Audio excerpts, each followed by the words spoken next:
Mambabarang, mga lugar ng mangkukulam at black magic. Yan ang lagi nyong naiisip kapag naririnig nyo ang isla ng Siquijor. Pero pagdating namin dito, hindi naman pala ganon at ito lang naman ang Siquijor.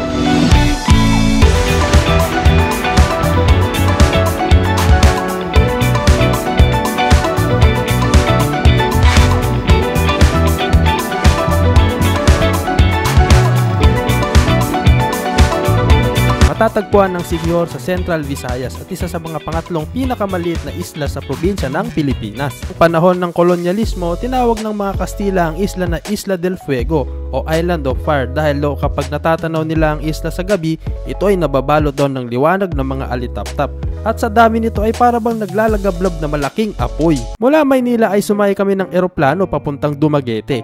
Pagkadating sa Dumaguete, dito ay sumakay kami papunta sa port, kung saan araw-araw ang biyahe papuntang Siquijor at ang first trip papuntang Siquijor ay 6 AM. Pagkatapos ng isang oras na biyahe ay nakarating na kami sa Siquijor, kung saan ang una naming pinuntahan ang Siquijor signage at ang simbahan na nasa likod nito. First agenda dito sa Siquijor, ang simbahan, ang St. Francis of Assisi Parish Church dito po sa Siquijor, mga kaibigan.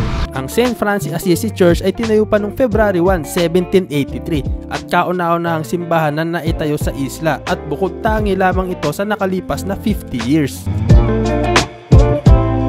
Summer vibes na talaga ngayon kasi April na, kaya mainit na yung panahon dito sa Siquijor. At the same time, the same time may konting bugso ng hangin. Tropical vibes na talaga, mga kaibigan. Next stop natin ang Paliton Beach, isa sa mga white sand beaches ng Siquijor. Bukod sa magandang beach ito, uso din dito ang human drone kung saan iduduyan ka tapos kukuhanan ka ng mga guide dito na para bang naka-drone ang setup sa cellphone mo. Yan na po ang human drone.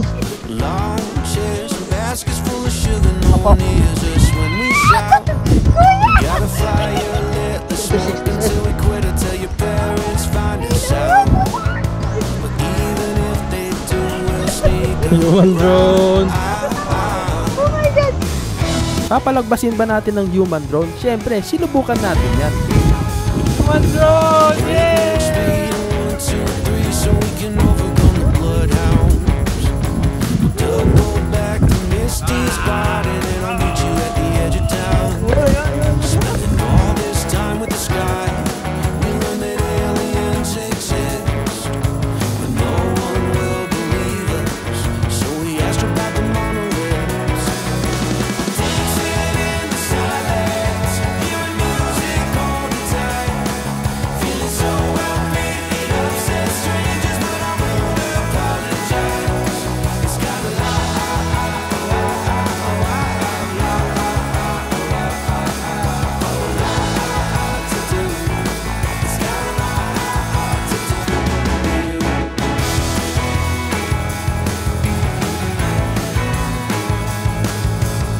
Sobrang pino po ng mga sand natin dito sa Siquijor. Tapos gagawin daw tong sand castle siguro by weekends.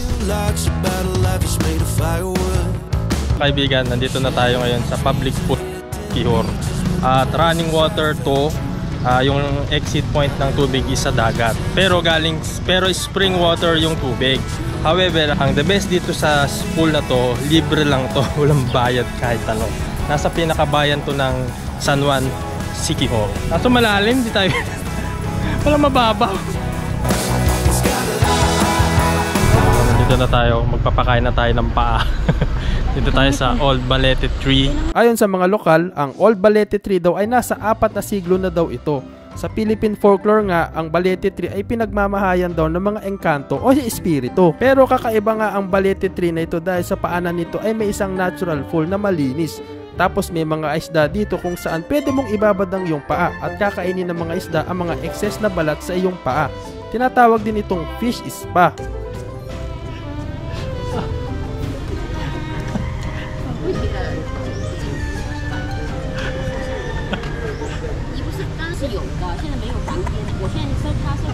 Yung mga malalaki pa yung kumakain.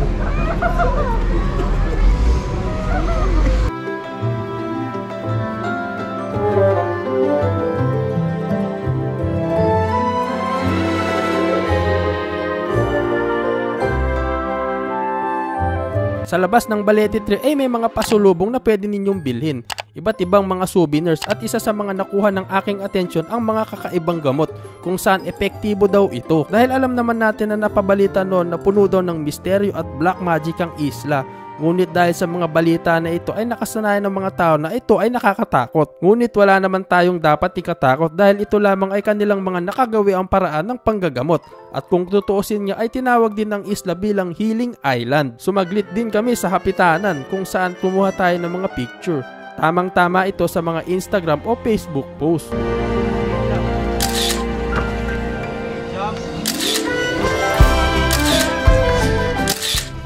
Sunod naman sa tour natin ay ang Lassie Church at ang Lassie Convent. Mga kaibigan, nandito na tayo sa Lassie Church, isa sa mga lumang church dito sa Siquijor. Ang Lassie Church o San Isidro Labrador Palace Church ay tinayo noong 1857 at isa ito sa mga nominated bilang UNESCO World Heritage under Baroque Churches sa Pilipinas dahil sa antique at ganda na na-preserve hanggang sa kasalukuyan ngayon.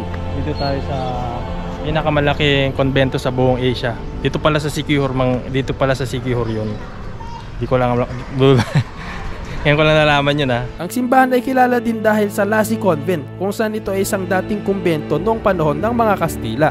Ang kumbento daw na ito ay gawa sa coral stones at matitibay na kahoy. Ang ating susunod na pupuntahan ay sakto sa mainit na panahon dahil dito ay may anli talon at anligo sa maganda nitong waterfalls, ang Cambugahay Waterfalls. Dito sa Cambugahay Falls, merong 135 steps pababa. Tapos pagdating doon, andun na mismo yung yung falls. So tara. Nakakamangha ang ganda ng falls na ito dahil sa maalligatorade na kulay ng tubig. At kahit mainit, walang problema dahil napapalibutan ang buong waterfalls ng mga puno. Puso din dito ay ang pagtalon sa mga ginagawang swing ng mga lokal na pwede nyong tawaging Tarzan swing. Pwede kayong mag-unli Tarzan swing for only 20 pesos. 3-layered ang falls na ito at kayo na lang ang mamimili kung saan kayo pupwesto. Pero doon kami pumwesto sa pangatlo kung saan may mini Tarzan swing din naman. At may mga human grown din ang mga guide dito. Dito din kami nagtagal at nag-enjoy dahil nakakawala talaga ng pagod ang lugar na ito dahil sa ganda at linis ng tubig.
Halos mahigit isang oras din kami dito kakaligo at kakababad sa tubig. At kami tumungo naman sa Salogdoon Beach, ang isa sa mga public beach dito sa Siquijor. However, dito kasi sa beach na to, currently ngayon is nakasara siya for renovation. Pero pwede kayong magpunta dito. Bawal nga lang ang mag-swimming at nire-renovate pa yung beach. Pero pwede naman kayo ditong mag-sightseeing saka mga mag-picture. So, ito ay hindi pa alam kailan matatapos. Saka wala palang bayad muna dito dahil habang under siya ng renovation. Magre-register lang kayo. So,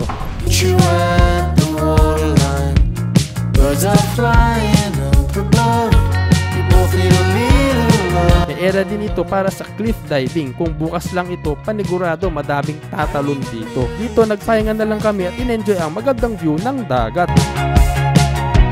Waiting for the night time to see what it brings.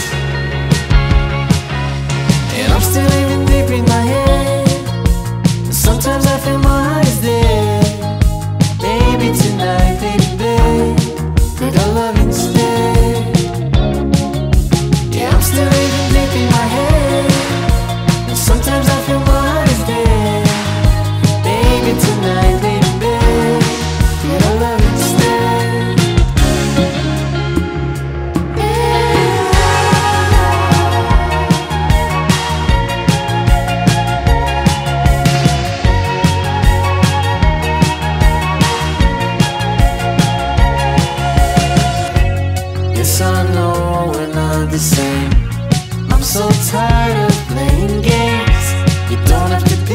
Pagkatapos nito ay tumuloy na kami sa aming hotel accommodation na White Bada na binook namin sa Agoda.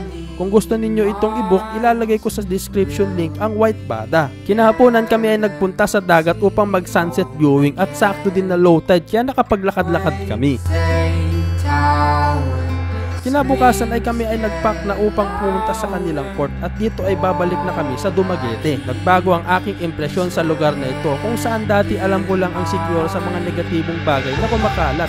Ngunit ito pala ay kabaligtaran sa aking nalalaman noon. Ang Siquijor pala ay biniyayaan pala ng natural at magandang kalikasan. Hanggang sa muli at sana kayo din ay maranasan at matuklasan ninyo ang paraisong isla na ang ngalan ay Siquijor.